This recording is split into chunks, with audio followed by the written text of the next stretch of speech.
Bonjour à tous et à toutes, je vous retrouve pour une nouvelle capsule vidéo.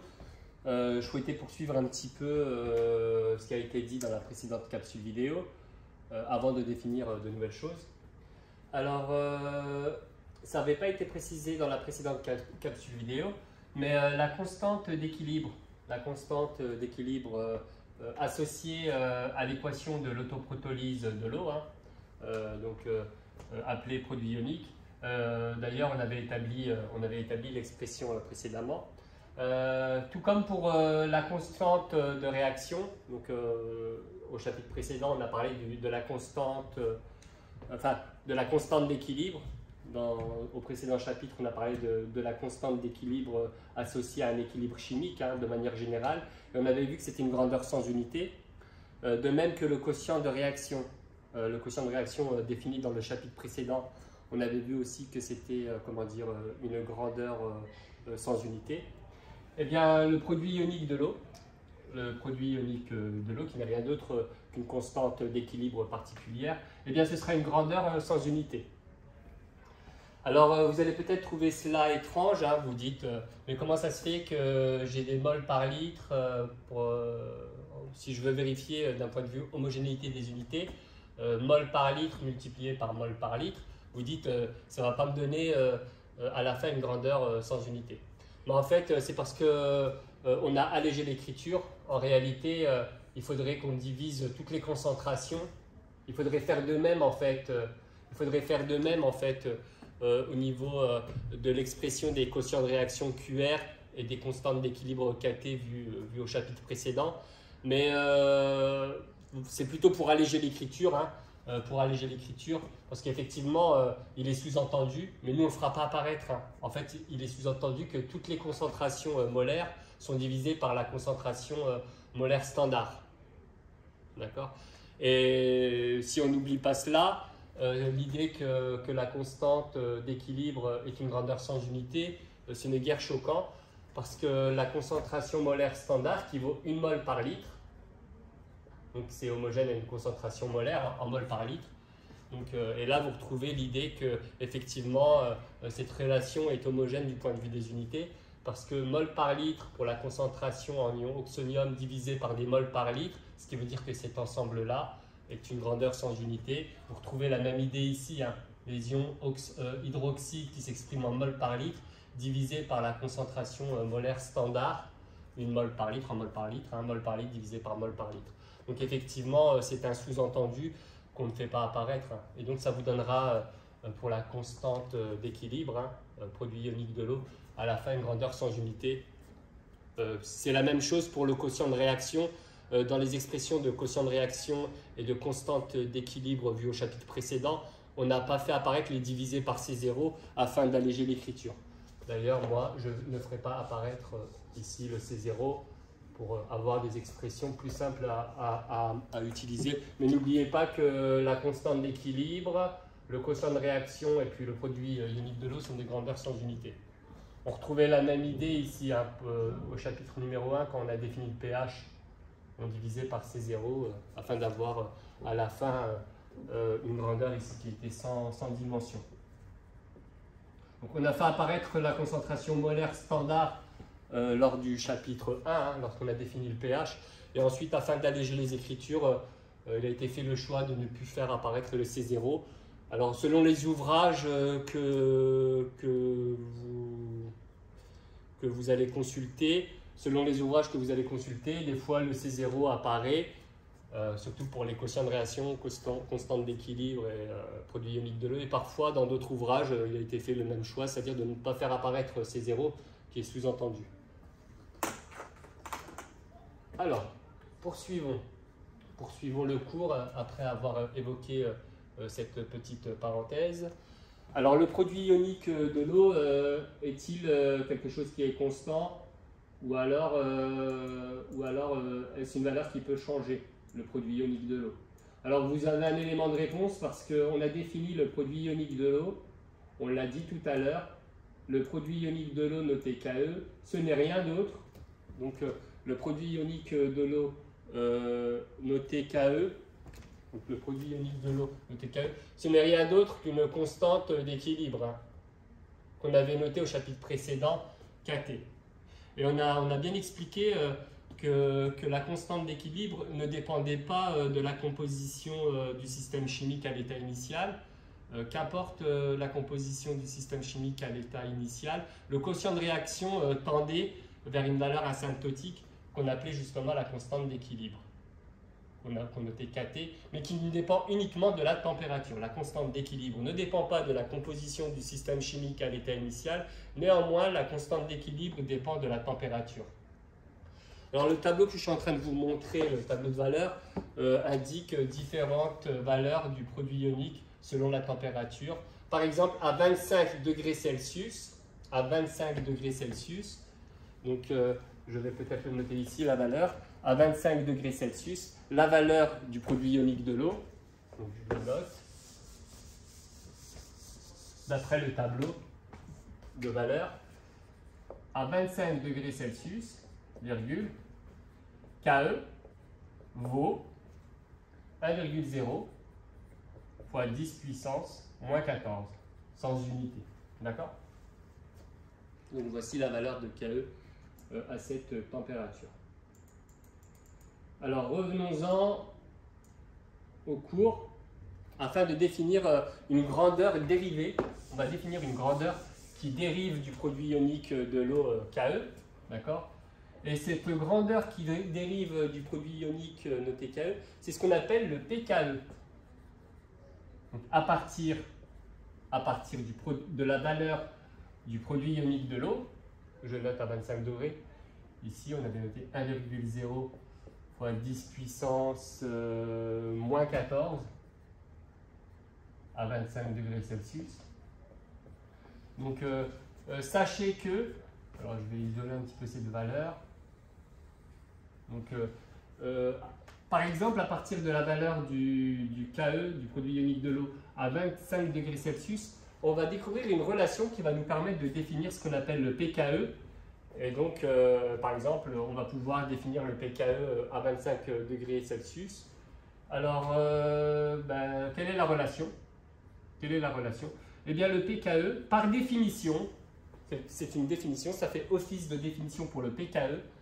Le pKe, c'est une définition, c'est moins log de KE. Alors, je ne vais pas le mettre entre crochets, sinon ça va vous laisser penser qu'il s'agit d'une concentration molaire. Or, le produit ionique de l'eau n'est pas homogène à une concentration molaire, c'est plutôt une grandeur sans unité, sans dimension. Donc, voici la première manière d'établir une relation entre le pKe et le KE. Donc si on nous donne la valeur du KE à une certaine température, en utilisant sa calculatrice, il est possible de calculer le pKe. Mais aussi, il pourrait être intéressant parfois de vouloir calculer le pKe ou d'exprimer le pKe à partir du KE. Et donc là, il y a une autre relation qui dérive de celle qu'on vient d'écrire. C'est celle qui permet d'exprimer le KE à partir du pKe. Alors KE égale 10 puissance moins pKe. Donc si on connaît la valeur du pKe, ou si, comment dire, on a une expression du pKe, on peut exprimer le produit ionique de l'eau KE. Alors un petit exercice. Alors le document A en question, c'est celui dont a été extrait la valeur du produit ionique de l'eau. Donc, dans le document A figure la valeur du produit ionique de l'eau KE à 25 degrés. Et on nous demande de calculer le pKe. L'application est très directe. D'après ce qui vient d'être vu, le pKe, donc, alors à 25 degrés, parce que ça dépend de la température, donc, la valeur du pKe à 25 degrés Celsius, c'est moins log du KE. Il faudra prendre le KE à 25 degrés Celsius dans le tableau. Ce qui donne moins log 1,0 fois 10 puissance moins 14. Je vous laisse essayer de faire le calcul. Donc, Je vous laisse essayer de faire le calcul. Vous trouvez 14. Vous devez trouver 14. Donc c'est une grandeur aussi sans unité, bien évidemment. Le PKE, c'est une grandeur sans unité. Donc là, il n'y a pas de subtilité, hein, comme pour l'histoire des C0, là, les concentrations molaires standards. Là, c'est direct. La constante d'équilibre, appelée produit ionique de l'eau, est une grandeur sans dimension. Donc, à la fin, on retrouve bien une grandeur sans dimension. Alors, voici ce qu'il y avait à dire concernant donc, le PKE. On passe à la suite. Alors, j'efface le tableau.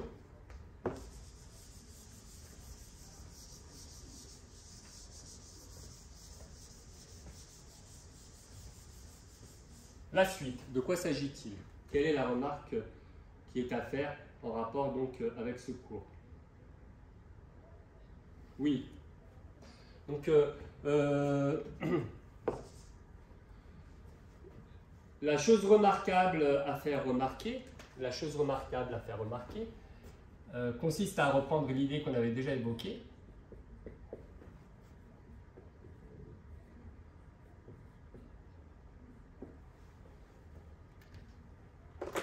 Donc, dans toutes les solutions aqueuses, se produisent des équations, se produisent des transformations chimiques, hein, appelées autoprotolyse de l'eau. Donc l'eau solvant. Hein. Donc les molécules du solvant vont réagir entre elles pour former des ions oxonium, H3+, et des ions hydroxyde. Ce qui signifie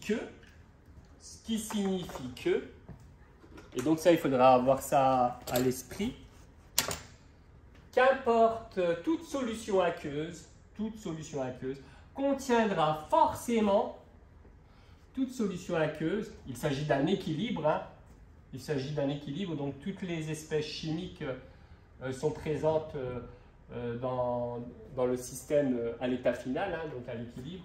Donc ce qui sera important d'avoir en tête, c'est que dans toutes les solutions aqueuses, il y aura la présence d'ions H3O+. Donc dans toute solution aqueuse, il y a forcément, ce ne sera pas forcément dit, mais c'est à savoir, hein, dans toute solution aqueuse, il y a forcément des ions H3O+, en plus ou moins grande quantité. Mais aussi, il y aura des ions hydroxydes en plus ou moins grande quantité selon la solution aqueuse, donc des ions HO-. D'accord? Donc dans toutes les solutions aqueuses. Cas particulier, il y a quelques petits cas particuliers à signaler. Ça concerne les solutions aqueuses neutres. Donc on a mesuré un pH. On a mesuré le pH d'une solution aqueuse et donc une solution aqueuse neutre. Donc une solution aqueuse neutre se caractérise, de quelle manière se caractérise une solution aqueuse neutre? Eh bien, une solution aqueuse neutre, hein, donc dans une solution aqueuse neutre, il y aura des ions oxonium H3O+, il y aura des ions hydroxyde HO-, mais dans une certaine proportion très très particulière. Donc dans une solution aqueuse neutre, la concentration en ion H3O+ à l'équilibre, elle sera parfaitement égale. Ça sera quasiment une définition, ça peut faire office de définition d'une solution aqueuse neutre. C'est une définition très rigoureuse. Donc une solution aqueuse neutre se définit par l'égalité suivante. Une solution aqueuse est neutre si la concentration molaire en ion oxonium est égale à la concentration molaire en ion hydroxyde. Si on vous parle d'une solution aqueuse, si vous avez face à vous une solution aqueuse ou dans un exercice une solution aqueuse qui est acide, d'accord, si vous savez que vous avez une solution aqueuse qui est acide, comment se caractérise une solution aqueuse acide? Quelle est la définition d'une solution aqueuse acide d'un point de vue ion oxonium et ion hydroxyle. Une solution aqueuse est acide si la concentration molaire en ion oxonium, est plus importante que la concentration molaire en ion hydroxyle. Donc voici pour la définition d'une solution aqueuse acide. La contraposée permettra de définir justement la notion de solution basique. Une solution est basique si et seulement si la concentration molaire en ion hydroxyle, cette fois-ci, est supérieure à la concentration molaire en ion oxonium. Alors, après avoir évoqué les définitions de solutions acides, neutres et basiques en rapport avec les concentrations molaires en ion oxonium et hydroxyle, on va s'intéresser à un petit exercice que je vous mets au tableau. Alors, est-ce que je vais avoir besoin de quelque chose? Oui, ben, je vais laisser quelques petits résultats au tableau que je vais probablement avoir besoin. J'efface uniquement ce que je n'ai pas besoin. Alors, je vais faire cela.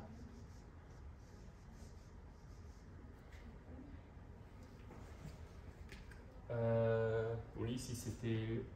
Donc, j'ai décidé de laisser au tableau l'équation de réaction d'autoprotolyse de l'eau. Et puis, ici au tableau, j'ai décidé de laisser la définition, la caractérisation d'une solution aqueuse neutre. Donc, une solution aqueuse et neutre, si et seulement si la concentration molaire en ion oxonium à l'équilibre est égale à la concentration molaire en ion hydroxyle à l'équilibre. Question. Dans une solution qui est neutre, justement, donc dans une solution aqueuse qui est neutre, trouvez une relation entre le pKe et le pH. Donc trouvez une relation entre le pKe et le pH. Alors, dans un premier temps, on ne sait pas trop dans quelle direction partir quand on a un énoncé comme celui-ci. Lorsque c'est comme cela, on écrit les définitions que l'on connaît. Donc, on nous demande d'établir un lien entre le pKe et le pH, donc on va écrire toutes les relations qu'on connaît. Le pKe, c'est moins log de Ke. Ensuite, quelle autre relation connaît-on? Le Ke, c'est la concentration en ion oxonium H3O+ à l'équilibre, multiplié par la concentration molaire en ion hydroxyde à l'équilibre. Autre relation que l'on a, qu'on pourrait écrire, alors il intervient le pH. Donc, autre relation que l'on peut écrire, je vais l'écrire ici. On sait que le pH, c'est moins log de H3O+. Alors j'enlève le divisé par C0, il est sous-entendu. C'est pour ne pas alourdir l'écriture. On avait décidé de retirer les C0 pour le produit ionique Ke. Je vais faire la même chose pour le pH. Je retire le C0. Ça fera des expressions plus simples à manier. Donc voici les relations que l'on peut écrire, qui sortent de notre boîte à outils. Et puis je vais réécrire ici quand même la relation un peu plus haut pour laisser de la place. La solution aqueuse est neutre. Ce n'est pas n'importe quel type de solution aqueuse. C'est une solution aqueuse qui est neutre. Et donc on a la concentration en ion H3O+ à l'équilibre qui vaut la concentration en ion oxonium à l'équilibre. Donc on a pas mal de relations, on a pas mal de flèches à notre arc pour essayer de... On a exactement 4 relations pour essayer de trouver une relation justement entre le pKe. Donc on nous demande de trouver une relation entre le pKe et puis le pH ici. Il y a plein de manières de procéder. Je vous invite à faire pause. Moi, je vous invite à faire pause, d'essayer de trouver une relation à la fin qui fait intervenir que le pKe et le pH. Alors, allons-y. Allons-y. Par où procéder? On va regarder un petit peu. Alors, on va commencer par le Ke. On peut commencer par le Ke, par exemple. Donner une expression simplifiée du Ke utilisant l'information que la solution aqueuse est neutre. D'accord? Donc, on va exploiter l'information de la solution aqueuse est neutre. Donc, la concentration molaire en ion H3O+ est égale à la concentration en ion HO-. Et on va injecter ça dans cette relation-là. Donc, Le Ke, c'est égal à la concentration molaire en ion H3O+. Alors, on décide de laisser apparaître H3O+, d'un point de vue méthodologique, parce qu'on le voit que H3O+, il apparaît dans la définition du pH. Donc, le point méthode, c'est celui-ci. On va substituer la concentration molaire en ion HO-. Donc, la concentration en ion HO-, la concentration molaire en ion HO- hydroxyde, elle est égale à la concentration molaire d'ion oxonium. Donc, il va être intéressant d'exprimer le produit ionique de l'eau de la manière suivante. Donc, la concentration molaire en ion H3O+, multipliée par la concentration molaire en ion hydroxyde. Or, la concentration molaire en ion hydroxyde est égale à la concentration molaire d'ion oxonium à l'équilibre.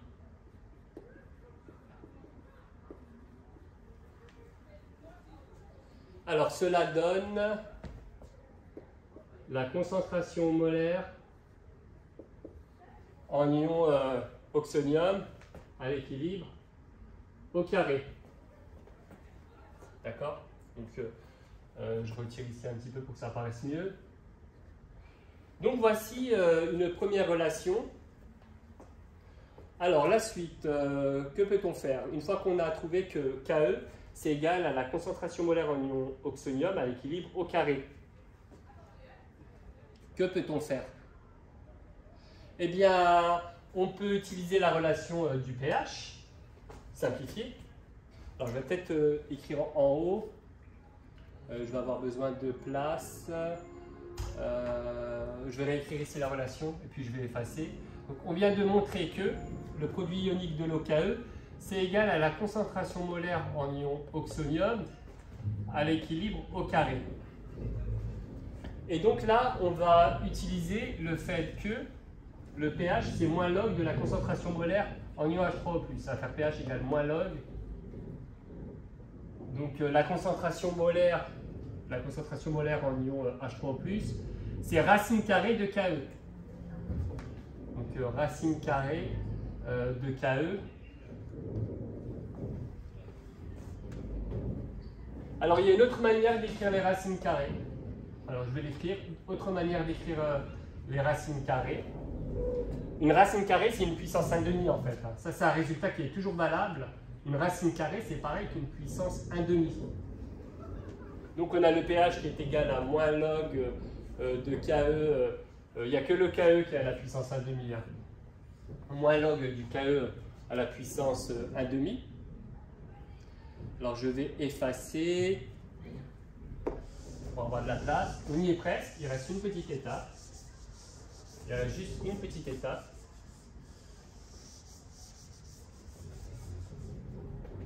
Je vais écrire au propre la relation qu'on vient d'établir. Donc on vient de définir que le pH, c'est le moins log de Ke à la puissance 1/2. Il y a une propriété mathématique. Donc c'est un résultat de maths. C'est un résultat de maths très très connu que vous rencontrerez peut-être cette année. Le logarithme, par exemple, je préfère le faire avec des chiffres comme ça. Le logarithme de 2017. Non, on est quoi, 2022? De 2022 à la puissance 97. Un petit rappel, c'est une règle mathématique.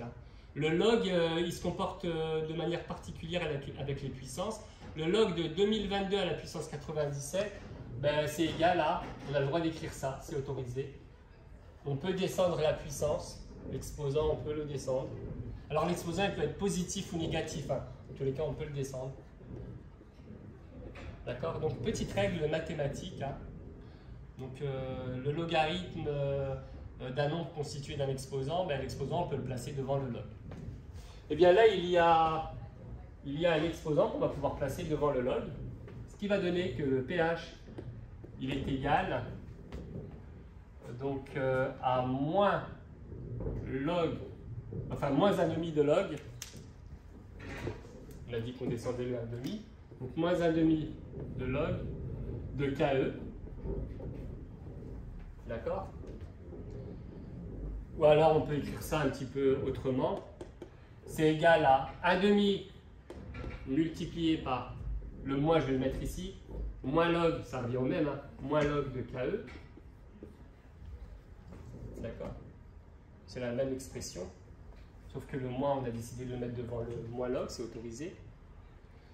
Et puis là, vous reconnaissez quelque chose qu'on a défini précédemment. Qu'est-ce que moins log de KE?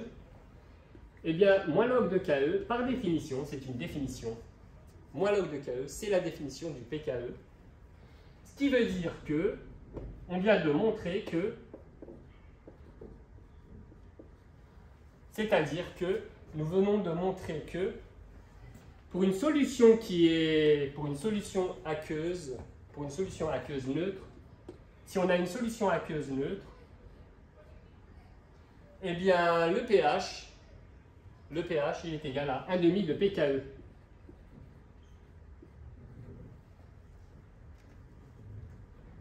Application numérique.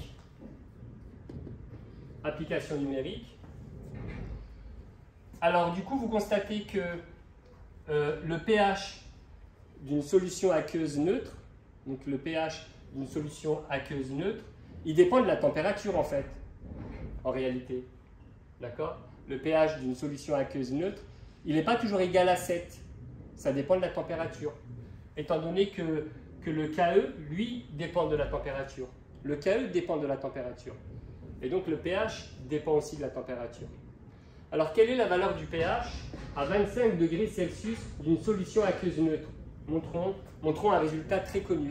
Donc, à 25 degrés Celsius, le pH d'une solution aqueuse neutre vaut pH est égal à 1,5 multiplié par le PKE, mais le PKE il avait été calculé précédemment. Le PKE d'une solution, le PKE à 25 degrés Celsius, il avait été calculé, on avait trouvé 14. Et donc on trouve 7. 7,0. Donc voici redémontré un résultat qu'on connaissait. Le pH d'une solution aqueuse neutre à 25 degrés Celsius vaut 7. Ben, je vous remercie de m'avoir suivi pour cette capsule vidéo. Voici terminée la partie qui concernait la réaction très particulière de l'autoprotolyse de l'eau et de toutes les définitions associées justement à l'autoprotolyse de l'eau et toutes les caractérisations au programme. Ben, on se retrouve dans d'autres capsules vidéo en rapport avec le même chapitre. On s'intéressera aux acides faibles et aux bases faibles et on définira des grandeurs nouvelles. Hein. Donc j'espère vous retrouver dans les prochaines capsules vidéo. Ben, je vous remercie bien. Au revoir.